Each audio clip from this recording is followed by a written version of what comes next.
Yeah, Maria is joining us from Brazil. She's a pharmacist, PhD in molecular biology. We have one PhD molecular biologist here in the audience, and she's leader of DeSci. And thanks for being with us. And she's very excited about DeSci, and she'll share her personal experiences and story and talk about what she's building. And thank you, Josh, for Great. filling in and being a friend. It's an honor to be here with you today. Um, Thank you very much, Philip Milenkovic, for organizing the DeSci Belgrade and also for inviting me. I am joining you today from a very cold São Paulo in Brazil. It's 14 degrees here today in the morning. We are around 8 o'clock in the morning. I'm very glad to talk about decentralized science. I am a scientist. I have been working on science for 40 years as a mosquito specialist. Lots of mosquitoes here in Brazil. We have a dengue epidemics right now. It's a shame. Um, Actually, I was sick last week with dengue. It's a virus that is spread everywhere. We had all four serotypes here in Brazil. They just keep changing um, their profiles, their epidemiological profiles. This time we have the dengue 3 type epidemics. So, without further ado, I would like to share with you the project I'm working after working for a Fiocruz, a Oswaldo Cruz Institute, is the largest my venture in providing solutions in the decentralized science. One of the dearest problems I've seen was the scientific publications, and I have been dedicating my time and all my efforts to find a solution for this. And, and we now have a solution, we called it the DeSci journals in plural. So if you allow me, I will just go very fast in our pitch. Just a second while I will share my screen with you. Uh, Let me see. Uh, can you see my slides? Just I assume it is a yes. So I will ask you. So in a society where we authors have our copyright for our lifespan plus 70 years, why someone would tick this box? I'll read it for you. I, the author, by signing this form, hereby assign worldwide the copyright of the work in all forms and media, whether now known or hereafter developed in all languages for the full term of copyright and all extensions and renewals thereof.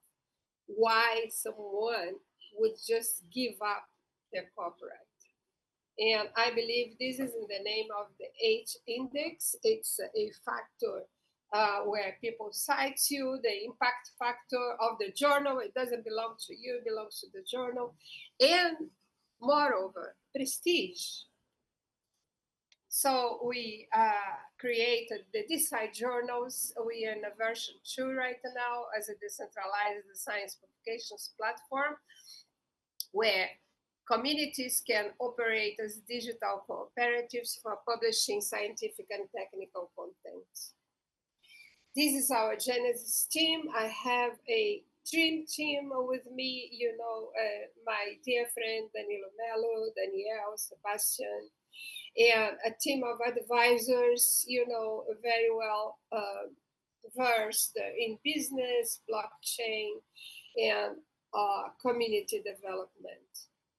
Together, we envisage a new future for science that we call DeSci, the creators of the decentralized science.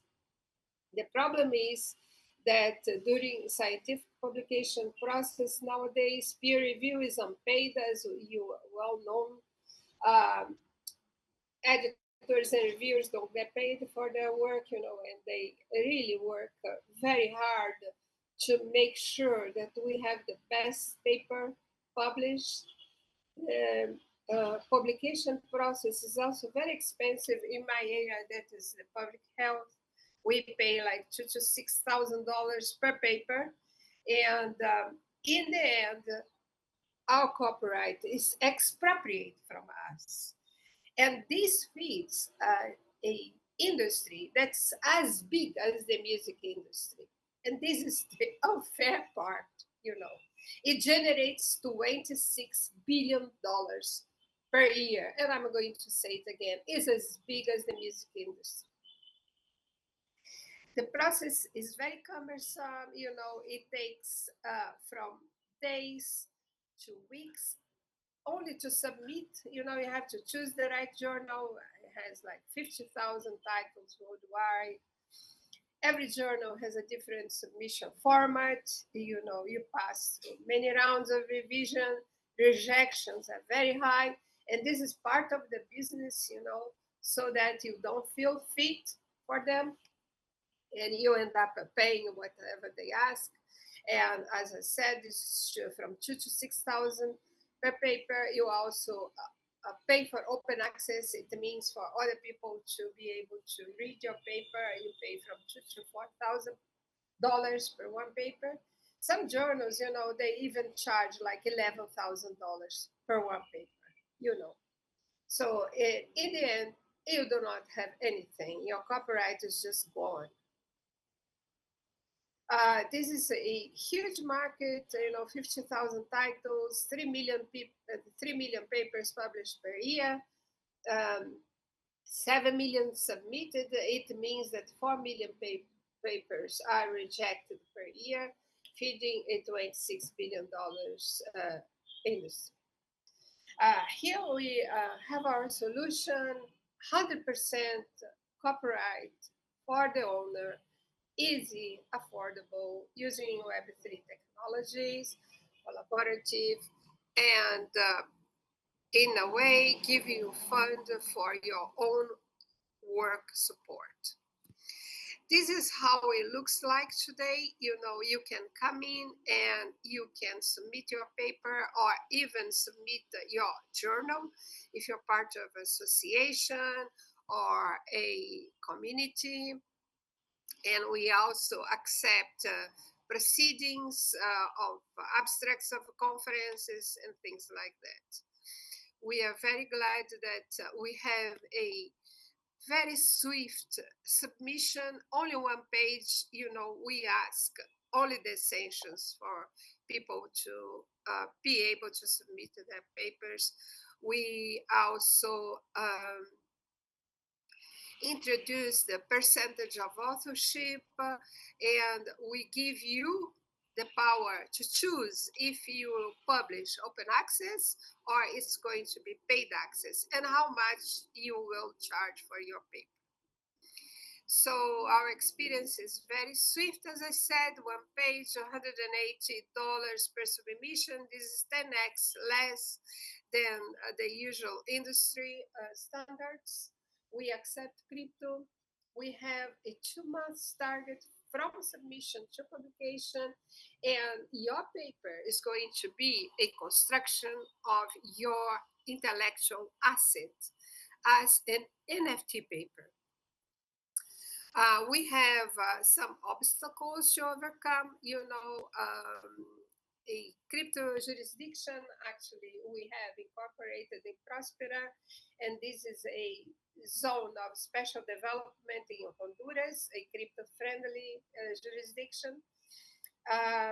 We have to find credibility and make sure that we have best quality publications with editors and reviewers aligned with our mission and build the prestige. So we are raising right now. We are raising 100K. As I said, we have found the right jurisdiction, and we are in the process of brand construction together with you. I hope we can work together. I'm here to make sure that I'm of service for all your publications. So we have a community cash flow where we will be able, with this 180, to share 84% of whatever comes in with all the editors, reviewers, people who are working to make sure that we have the best paper.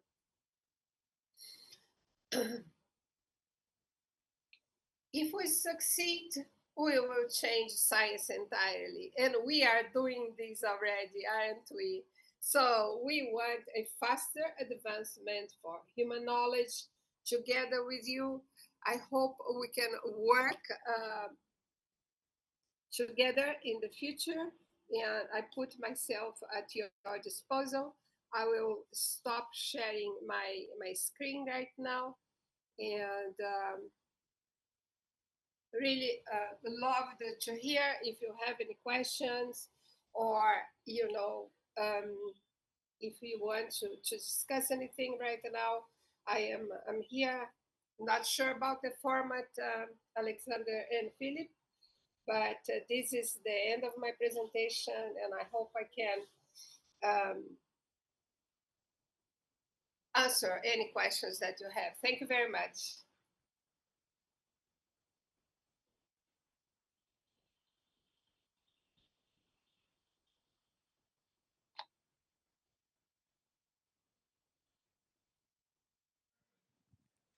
Hey. I am hear you, yes. Hey, Maria, can you hear me? Okay. Can you ask her where she's seen the most adoption of the journal?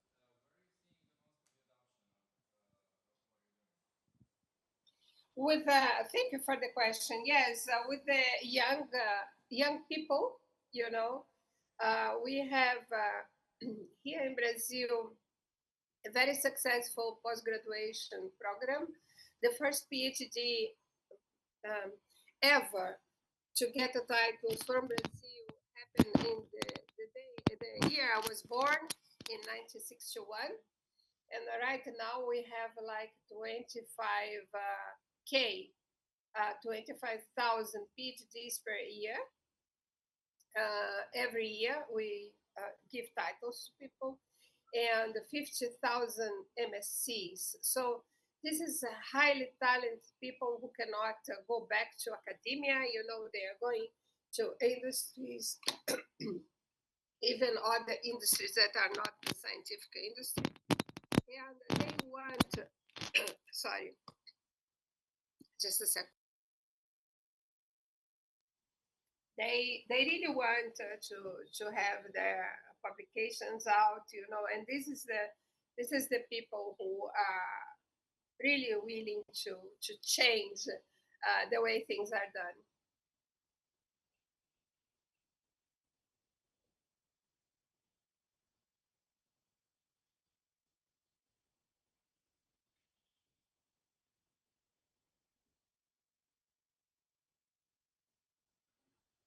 Um, the local universities, they are traditional scientists, and they are used to play a game with the traditional publication industries.